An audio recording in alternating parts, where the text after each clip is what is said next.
güçlü iradeyle Sayın Cumhurbaşkanı'nın bu süreci başarıyla yöneteceğine inanıyorum.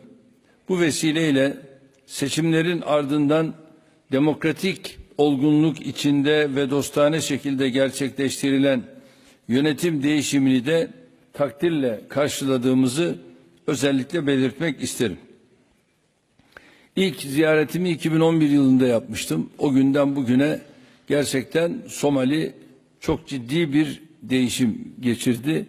3 kez ziyaretimde her ziyarette farklı bir Somali'yi görmenin mutluluğuna eriştiğimizi de söyleyebilirim. Uluslararası toplumun sırtını döndüğü, kendi kaderine terk ettiği bir ülkeden istikrar yolunda ilerleyen artık bir Somali'nin olduğunu söyleyebilirim. Bilhassa Somali halkı artık geleceğe daha bir güvenle, daha bir umutla bakıyor.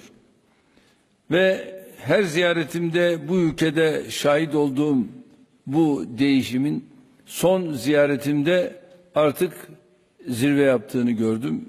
Zira Türkiye'nin de dünyadaki gerçekten en muhteşem diyebileceğim büyükelçiliği de Somali'de ve bütün unsurlarıyla Somali'deki bu büyükelçilik binamız sadece Türkiye için değil, inanıyorum ki dünyanın birçok ülkesi için de örnek teşkil edecektir. Orayı gördükleri zaman ya bizim niçin böyle bir büyükelçilik binamız yok diyeceklerdir. Önümüzdeki dönemde inşallah Mogadishu'da inşaatı tamamlanmakta olan askeri eğitim tesisimizin de açılışını yapacağız. Burada eğitim görecek Somalili subay, astsubay ve askerler Somali ordusunda yerlerini alacaklar. Bu askerler Somali'nin en büyük ihtiyacı olan güvenliğin tesisine ciddi katkı sağlayacaklardır. Sayın Cumhurbaşkanı ile de bunları konuştuk. Tabii terörle mücadelede gerçekten Somali'nin ciddi sorunları var ve bu konuda da askeriyle, polisiyle yetişmiş kadroya da ihtiyacı var. Bugün değerli kardeşimle hem ikili ardından da heyetler arası görüşmelerimizi yaptık ve Sayın Cumhurbaşkanı Ankara programının ardından Türkiye-Afrika Tarım Bakanları 1. toplantısı ve Tarım İş Forumu'na katılmak üzere Antalya'ya hareket edeceklerdir. Afrika'da Hint Okyanusu'na en uzun kıyısı olan Somali'nin zengin faunasıyla önemli bir potansiyel barındırdığını da biliyoruz. Türkiye ve Somali arasında özellikle balıkçılık ve su ürünleri alanında geniş bir işbirliği alanı bulunuyor. Bu işbirliğinin ahdi temelini oluşturacak anlaşma inşallah Antalya'daki Tarım Bakanları toplantısında imzalanacaktır. Bunun yanında enerji ve maden konularında da işbirliğimizin geliştirilmesinde, artırılmasında büyük faydalar olduğuna inanıyorum. Ve bugün tabii ne yazık ki Doğu Afrika başta olmak üzere Afrika'da 2011 yılına benzer nitelikte kuraklık ve açlık felaketi yaşanıyor. Somali'de 6 milyon, Güney Sudan'da ise 1 milyon kişi yiyecek ekmek bulamıyor. Afrika genelinde ise çoğunluğu kadın ve çocuklardan oluşan 14 milyon kişi açlık çekiyor. Birçok batılı gelişmiş ülkenin bu tür insani trajediler karşısında 3 maymunu oynadıklarını görüyoruz. Biz Kızılay'ımızla, biz bunun yanında TİKA'mızla elimizden gelen bütün destekleri süratle, yoğun bir şekilde buralara hazırladık, inşallah gönderiyoruz.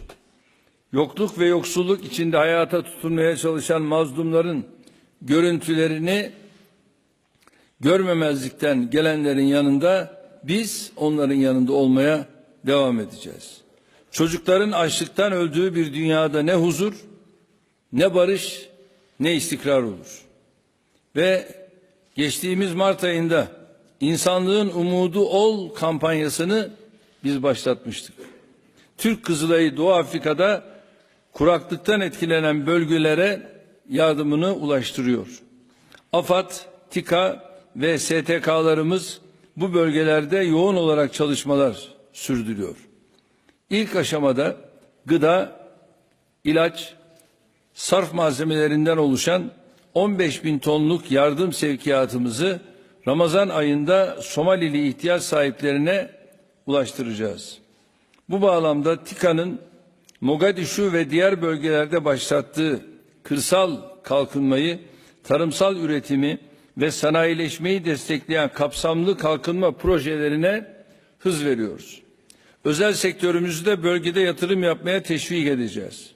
Uluslararası ortaklarımızın da Somali'ye destek olmalarını bekliyoruz. İslam İşbirliği Teşkilatı dönem başkanı olarak Doğu Afrika'daki kuraklıkla mücadele konusunda bir çalışma yapmayı da öngörüyoruz. İnşallah bu çalışmaların Somalili kardeşlerimizin yaşandığı sıkıntıları hafifleteceğine inanıyorum. Değerli basın mensupları, bir kez de sizlerin huzurunda Sayın Cumhurbaşkanı'nın nezdinde tüm Somali halkına teşekkür etmek istiyorum. Somalili kardeşlerimiz 15 Temmuz darbe girişimi sonrasında ülkemiz ve milletimizle tam bir dayanışma içinde olmuşlardır. Darbe girişiminin haberini alır almaz Somali sokaklarında gösteriler düzenlemiş, camilerde eller semaya kalkmıştır. O gece boyunca Somalililer bize ve milletimize dua etmişlerdir. Aynı şekilde darbe girişiminden sadece bir gün sonra Bakanlar Kurulu kararıyla FETÖ iltisaklı tüm oluşumlarda kapatılmıştır. Biz bu samimi duruşun tüm ülkelere örnek olmasını diliyoruz. Ülke olarak eğitim konusunda kardeşlerimizi asla yalnız bırakmayacağız. Türkiye burslarıyla üniversite ve üniversite üstü seviyede Diyanet Vakfımızın burslarıyla orta öğrenim seviyesinde kardeşlerimizi desteklemeye devam edeceğiz. İnsana yapılan yatırım, geleceğe yapılan yatırımdır. Nitelikli insan kaynağı da Somali'nin en büyük ihtiyacıdır. İnşallah bu alandaki çalışmalarımız artarak sürecektir. Ben bu düşüncelerle bir kez daha değerli kardeşim Muhammed'e ve göreve yeni başlayan Somali Federal Hükümetine Rabbimden başarılar diliyorum. Sizleri ikinci vatanınızda görmek hasebiyle de tekrar şükranlarımı ifade ediyorum. Excuse me, please. Thank you, Mr. President. President Erdogan and I just concluded a very fruitful discussion on a range of issues pertaining to the relationship between the two brotherly countries. I reaffirmed the special relationship between our countries based on mutual respect and deep ties between the two peoples. Turkey has been one of the most important allies and friends that Somalia has. Particularly, President Erdogan has soft spot in his heart to help Somalia. Turkey is actively working on the rebuilding of Somalia after the many years of conflict. Somalia will continue to benefit from this special relationship and will use this opportunity to rebuild its state. Çalışmalar sonrasında, sıkıntılar sonrasında yeniden inşası çerçevesinde Türkiye'nin bu ilişkileri, Türkiye'nin desteği ve kurumların oluşturulması çerçevesindeki desteği çok önemli. Biz bazı anlaşmalar imzaladık. Farklı işbirliği araçları çerçevesinde kültürel değişim çerçevesinde farklı alanlarda iki ülke arasındaki işbirliği gelişmekte, hem ticaret hem de diğer unsurlar bağlamında. Sayın Başkanı Erdoğan ve ben halklarımız arasında çok daha yoğun bir ticari faaliyetin yürütülmesi, fikir ve deneyim alışverişi yapılması için farklı alanlarda fırsat yaratmaya karar verdik. Her iki ülkeyi de ilgilendiren önemli konuları görüşme fırsatımız oldu. Bu konudaki ülkemizdeki ekonomik ilişkilerinde daha güçlendirilmesi için devam edecek. Sayın Cumhurbaşkanı, göstermiş olduğunuz sıcak karşılamada minnettarız. Sizi Mogadishu'da çok yakın bir gelecekte inşallah ağırlamayı büyük bir istekle bekliyorum. Thank you. İnşallah biz de en kısa zamanda yeni açılış törenlerimiz için Somali'de olacağız. Çok teşekkür ediyorum. Sağ olun.